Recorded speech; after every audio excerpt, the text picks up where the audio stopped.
ایک مرتبہ اللہ تعالیٰ نے روحیں قبض کرنے والے فرشتے اسرائیل علیہ السلام سے دریافت کیا کہ اے اسرائیل، آج تک جن لوگوں کی روح تو نے قبض کی ہے ان میں سے کسی پر تجھے کبھی رحم بھی آیا؟ اسرائیل علیہ السلام نے عرض کیا کہ اے پروردگار، تو خوب جانتا ہے کہ روح قبض کرتے وقت ہمیشہ میرا دل دکھتا ہے، لیکن تیرے حکم سے سرتابی کی مجال کہاں؟ خدا تعالیٰ نے پوچھا کہ یہ بتا کہ تجھے کس پر سب سے زیادہ ترس آیا اور کس کی موت پر تیرا قلب تڑپا؟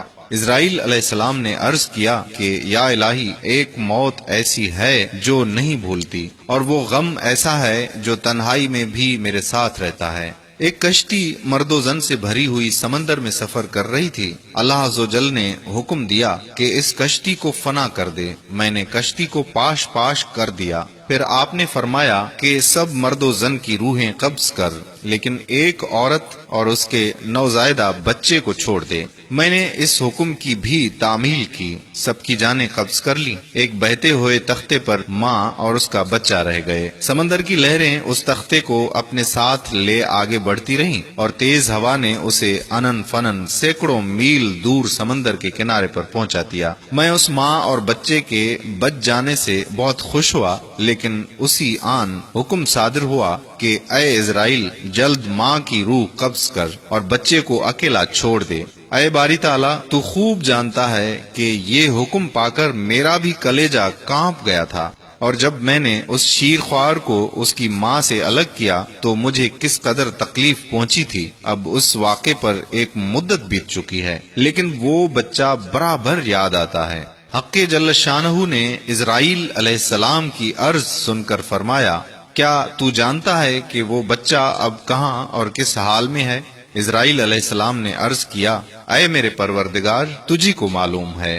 ارشاد ہوا کہ اے اسرائیل سن، جب تو نے ماں کی روح قبض کی اور بچے کو تنہا چھوڑ دیا تو ہم نے سمندر کی ایک موج کو حکم دیا کہ اس بچے کو احتیاط سے ایک ویران جزیرے میں ڈال دے۔ اس جزیرے میں ایک سرسبز اور گھنا جنگل تھا، یہاں صاف شفاف میٹھے پانی کے چشمے بہتے تھے اور بے شمار پھلدار درخت تھے۔ اس جزیرے پر ہم نے اپنے فضل و کرم سے محض اس بچے کی خاطر لاکھوں خوشنوا اور حسین پرندے بھیجے جو ہر وقت چہچہاتے اور نئے سے نیا راگ آلاپتے تھے۔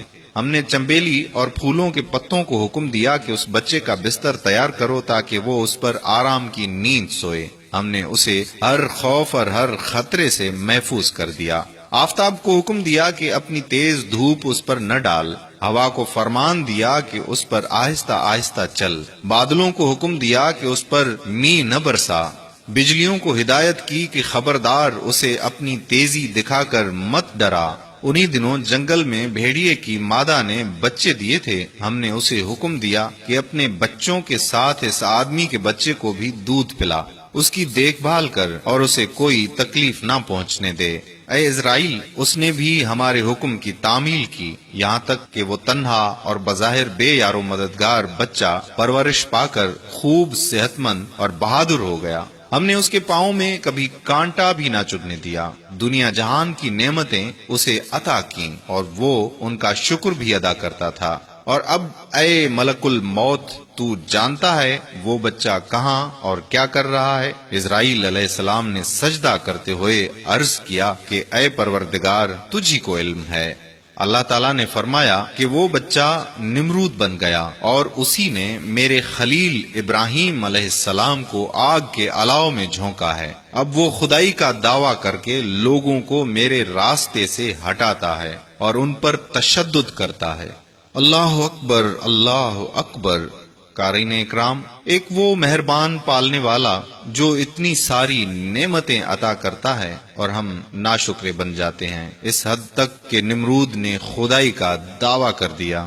اور بے شک اللہ کسی کے ساتھ ظلم نہیں کرتا۔ نمرود نے اپنے اوپر ظلم کیا اور اس کو ملنے والے عذاب کی مثال رہتی دنیا تک قائم رہے گی۔